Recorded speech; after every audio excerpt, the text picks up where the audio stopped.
Finally আমরা শ্রীমঙ্গলের উদ্দেশ্যে রওনা হয়ে গেলাম।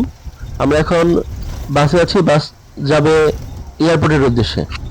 বাস আমাদেরকে ঢাকা এয়ারপোর্ট নামাই দিবে। তো আমরা আসলে স্বপ্নে একটা জার্নি, আলহামদুলিল্লাহ আমরা শ্রীমঙ্গল শ্রীমঙ্গলের উদ্দেশ্যে রওনা হলাম। কখনো যাওয়া হয় নাই, ফাইনালি আমরা যে শ্রীমঙ্গল বাসে যাচ্ছি আছি এই গভীর রাতে। এই বাস কারণ ঢাকার উদ্দেশ্যে রওনা হলো। 7:30টায় আমাদের ট্রেন। তো আমরা এর জন্য এয়ারপোর্ট চলে আসলাম। এয়ারপোর্টে এখন আছি ট্রেন বিমানবন্দর রেল স্টেশন। এর অপেক্ষায়, কখন ট্রেন আসবে, কখন স্বপ্নের যাত্রা শুরু করব। তো কিছুক্ষণ পরে ট্রেন চলে আসবে। এই দেখা যায় আমাদের ট্রেন পার্বত্য এক্সপ্রেস, যা আমাদেরকে নিয়ে যাবে আমাদের স্বপ্নের গন্তব্য শ্রীমঙ্গল। চলুন বারামত এক্সপ্রেসের আমরা ট্রেন চলে শ্রীমঙ্গলের আসছে। যাত্রা শুরু করি ট্রেন থেকে। শ্রীমঙ্গল আপনি আপনি কোথায় কোথায় গিয়েছেন ওই যে আপনি চাইলে আমাদের কমেন্টসে জানাতে পারেন। ওই পাশে ওই পাশে ওই পাশে। এবং আমি কোথায় কোথায় ঘুরবো, কস্ট কেমন, সেগুলো শেয়ার করবো। ওই পাশে গেছে।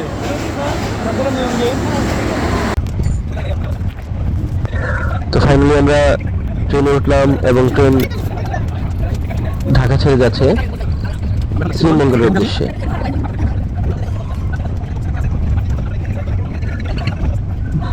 ট্রেন জার্নিটা আসলে মজার।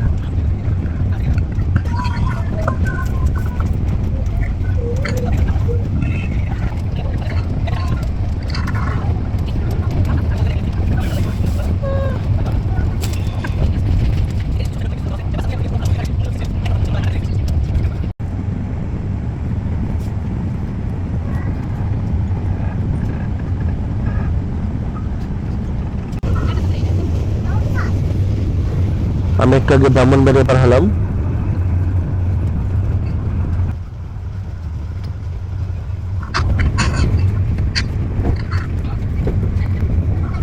ট্রেনে আমরা নিয়েছিলাম একটা ক্যাবিন এবং দুটো রুম, দুটা চেয়ার কোচ। আমরা শ্রীমঙ্গলে খুব কাছাকাছি চলে আসছি, কারণ সামনেই দেখা যাচ্ছে চা বাগান, অনেক চা পাতা গাছ। আমরা হয়তো আর কিছুক্ষণ পরেই শ্রীমঙ্গল চলে আসবো।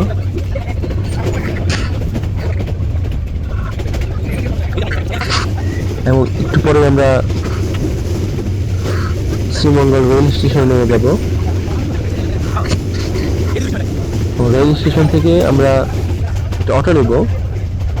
এই অটো আমাদেরকে নামিয়ে দিবে আমাদের রিসোর্টে। আমাদের রিসোর্টটা সুন্দর, এর আগে রিসোর্টে যাই নাই, তবে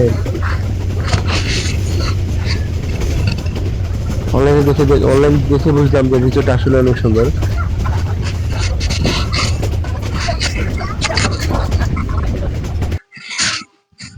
ফাইনালি আমরা রেল স্টেশনে পৌঁছাইলাম এবং আমরা রিসোর্টের উদ্দেশ্যে রওনা হয়ে গেলাম।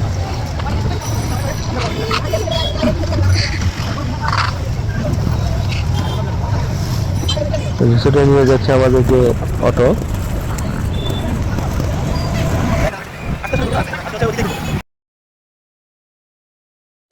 একটা ওয়েলকাম ড্রিঙ্কস পেয়ে গেলাম। রিসোর্টটা দেখতে আসলে টিএমের পক্ষ সুন্দর, থেকে। পরিবেশটা অনেক সুন্দর। আমরা রিসোর্টের ভিতরে প্রবেশ করব।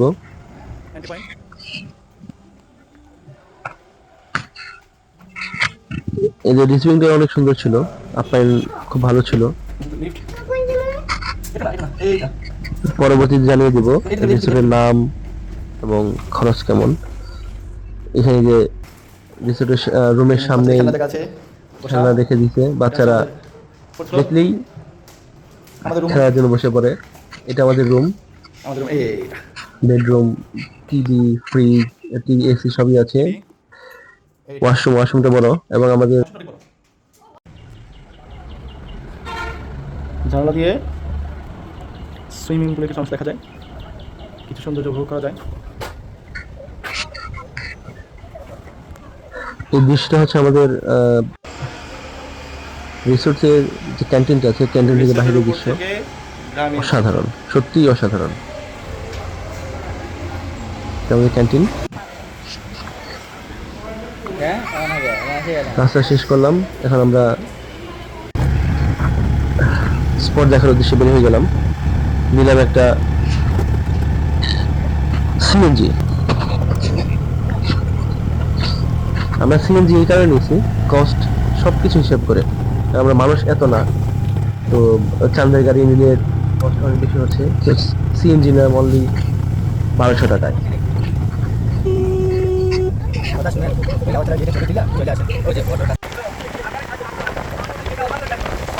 জাকির উদ্যান পার হয়ে আসলাম, সত্যি অসাধারণ।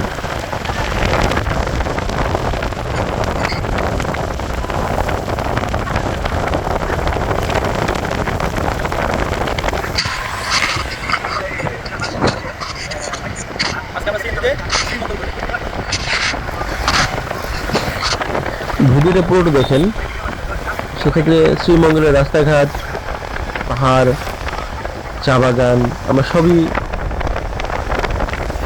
উপভোগ করতে পারবো। শ্রীমঙ্গলের দৃশ্য খুবই সুন্দর, আর এখানে যদি হয় হালকা হালকা বৃষ্টি, তাহলে তো কথাই নাই। হালকা হালকা বৃষ্টি হওয়ার কারণে রাস্তাঘাটটা একটু ভিজা, কিন্তু পরিবেশটা এত সুন্দর লাগতেছে, এত সবুজ লাগতেছে।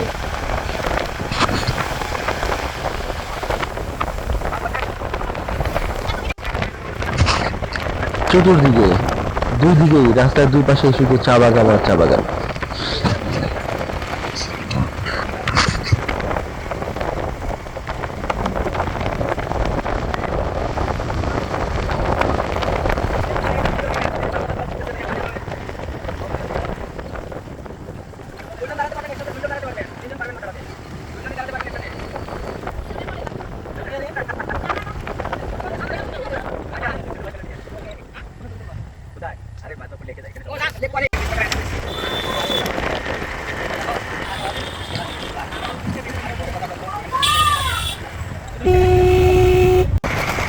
ফাইনালি আমরা চলে আসলাম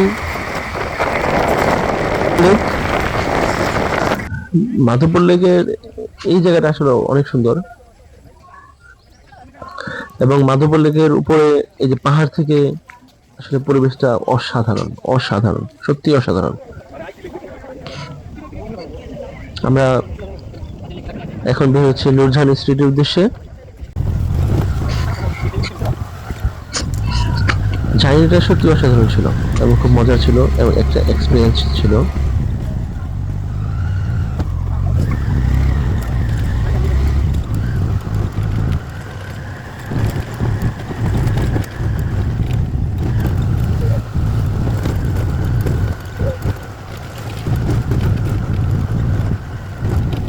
নূরজাহান চা বাগান।